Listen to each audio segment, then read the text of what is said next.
Bonjour Yolande, c'est Stéphane. Je suis actuellement dans mon garage et puis j'ai reçu ton vidéo que voici. J'ai vu ça hier passer et puis je me suis dit que, bon, écoutez, moi je bricole pas mal là-dedans et puis je me suis dit je vais vous montrer qu'est-ce qui est possible et qu'est-ce qui est pas possible. Il y a des gens qui vont mettre beaucoup sur Internet des vidéos avec des magnets moteurs, des moteurs qui marchent avec des aimants, toutes sortes de sources d'énergie que moi j'appelle impossibles. Et puis, je vais vous montrer un petit peu pourquoi. En fait, c'est un peu facile a priori. Si cette source d'énergie-là existait vraiment, à peu près toutes les maisons en auraient aujourd'hui, parce que cet essai-là, ça aurait été concluant pour tout le monde. Ils l'auraient essayé, puis ils alimenteraient leur maison avec ça. Or, je connais actuellement personne qui fait ça sur la planète. Fait que ça donne un bon indice. Mais je vais quand même vous montrer pourquoi. En fait, il faut savoir que des aimants, c'est pas une source d'énergie, c'est pas une source de puissance. C'est un phénomène physique. Tout comme on peut avoir la statique, la gravité, des choses comme ça, mais c'est pas une source d'énergie. Je vais vous montrer un petit peu pourquoi. Fait que là, ben, on regarde ici, j'ai les ventilateurs, j'en ai beaucoup. J'en ai un paquet, fait qu'on peut en prendre un en exemple. Celui-là ici, c'est pas exactement un ventilateur de PC, mais ça ressemble un peu. Je vais vous montrer un peu comment c'est fait à l'intérieur. Ici, ben, j'ai un moteur roue de vélo électrique que vous voyez. Fait que le ventilateur est fait exactement sur le même principe. C'est-à-dire qu'on a au centre un stator, qui est la partie fixe, qui est statique, le stator. Ça, c'est toutes les bobines, tous les bobinages. Puis autour, ici, on voit les petites plaques là, métalliques, là, ça, c'est des aimants. OK? Fait que dans le fond, quand le moteur tourne, c'est les aimants qui tournent, puis le stator reste fixe, puis le rotor, qui rotate, qui tourne, ben, c'est les aimants qui virent autour. OK? De la manière que ça fonctionne dans un moteur comme ça, c'est très simple. C'est que on a exactement le même moteur, puis il y a un petit circuit électronique à l'intérieur. OK? Ce circuit-là, lui, son but, c'est de convertir le courant continu. On voit, il y a un plus et un moins ici, donc c'est du courant continu, tout comme dans toutes les batteries qu'on a.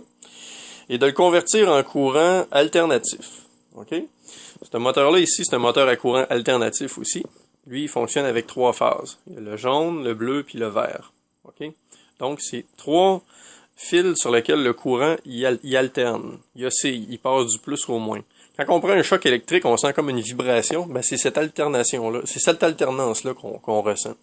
C'est sur le 120 volts, comme là, tout ça ici, là. Bon, ben ça, là, c'est du courant alternatif. C'est ce qu'on a dans nos prises de courant. Fait que les moteurs ont besoin de ce courant alternatif-là pour pouvoir faire changer les positions des aimants. L'espèce d'alternance qu'on ressent, c'est ce qui fait tourner les aimants à l'intérieur de ça et qui font tourner l'hélice. OK? Le problème, c'est que dans la vidéo, on voit que quelqu'un utilise des aimants comme pour réussir à faire tourner l'hélice, ce qui n'est pas possible, parce que des aimants, il n'y a pas aucun pouvoir de changement. Les aimants ne peuvent pas s'attirer à l'infini. On les place comme on voudra. Il n'y a personne qui a réussi à faire tourner un moteur comme ça. À toutes les fois qu'on en voit sur Internet, ben, ça va être des gens qui vont avoir utilisé, par exemple, des batteries, des petites cellules lithium comme ça ici, là. OK?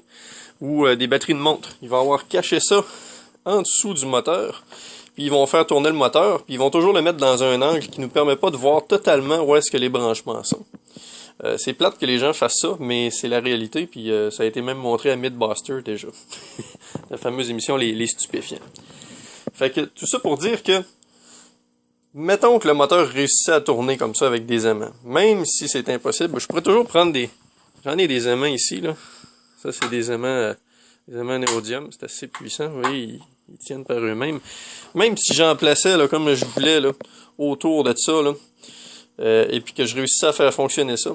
Ben, le problème, c'est que le circuit qui est à l'intérieur, dont le but est de convertir le courant continu qui rentre ici, en courant alternatif pour pouvoir faire tourner tout ça, mais ce circuit-là, il marche pas dans les deux sens. Fait que je peux pas lui demander, écoute, si je fais tourner l'hélice ici, ben, prends ton courant alternatif, puis convertis-le en courant continu, puis donne-moi ici, par exemple, du 12 volts ou peu importe, du courant continu. Ça fonctionne pas à l'envers. C'est presque aussi possible, cela, là, que de demander à quelqu'un de mettre son auto en compression, de demander à une coupelle de gars de la pousser en arrière, de la faire avancer, donc de faire tourner le moteur en compression, puis que ça nous produise de l'essence en sortant des injecteurs, puis ça rentre dans la tank à gaz. On connaît personne qui a fait ça jusqu'à date, puis c'est à peu près impossible. Il y a les circuits de conversion qu'on appelle, qui convertissent le courant alternatif en courant continu, ça existe. Mais c'est pas tous les circuits qui sont capables de faire dans les deux directions. C'est ça sur lequel je veux qu'on se penche. C'est que ce moteur-là, lui, il est fait pour recevoir du courant continu qui est transformé en courant alternatif. Mais le circuit qu'il y a dedans, il n'est pas fait pour faire l'inverse. C'est-à-dire, si on produit du courant alternatif en le faisant tourner, ce qui se produit d'ailleurs, quand je le fais tourner comme ça, dans le bobinage, tout comme ça ici, ben, il y a un courant qui se produit.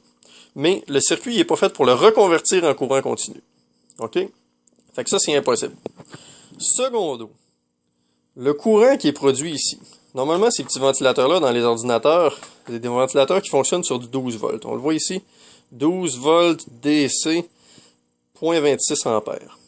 Mais ça veut dire là, que ce fan-là, qui est un petit peu plus gros qu'un ventilateur de PC, il est plus épais, il est fait pour plus de puissance.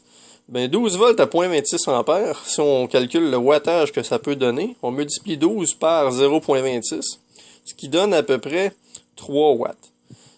Fait que le bobinage de ce moteur-là est fait pour créer 3 watts. Alors, le monsieur sur Internet, il nous montre que c'est capable de faire 210 watts. On a 3 globes de 70 watts, 210 watts. Le problème, c'est qu'à 12 volts, là, 210 watts, là, c'est à peu près 13-14 ampères. Le filage de ça, faudrait qu'il t'offre 13-14 ampères. Puis c'est vraiment pas le cas parce que dans les prises de courant, on a du fil qui est du calibre probablement du 14, comme les électriciens utilisent. Du fil qui ressemble à peu près à ça ici. Ça, c'est du fil 14 fait pour passer 15 ampères. Mais regardez la différence de grosseur. On n'est pas dans la même game pantoute, hein. Fait que ce fil-là pourrait pas toffer 10 ampères. En tout cas, il le fera pas longtemps.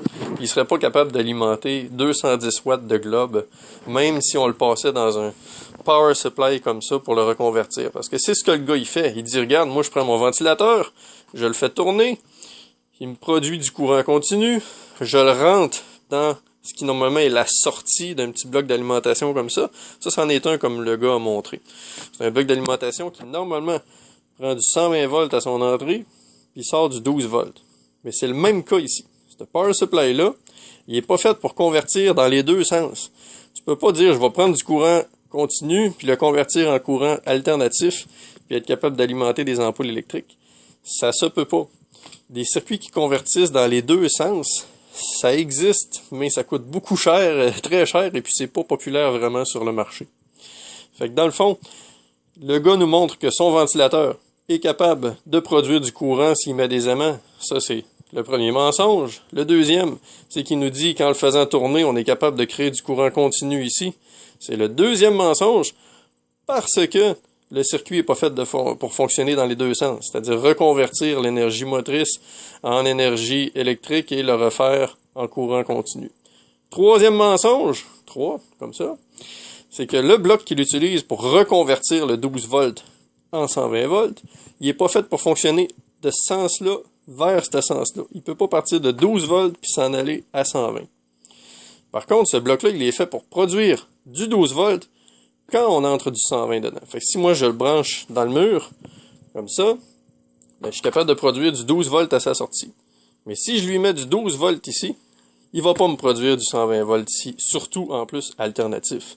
Parce que là, ici, c'est comme si le monsieur nous dit, moi je prends du 12 volts continu, puis je le convertis en alternatif. Ça, c'est pas fait pour ça. Par contre, il existe ce qu'on appelle des onduleurs.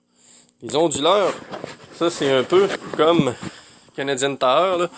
J'en ai un ici dans mon lab. On va essayer de le sortir. Bon, c'est un petit peu plus gros.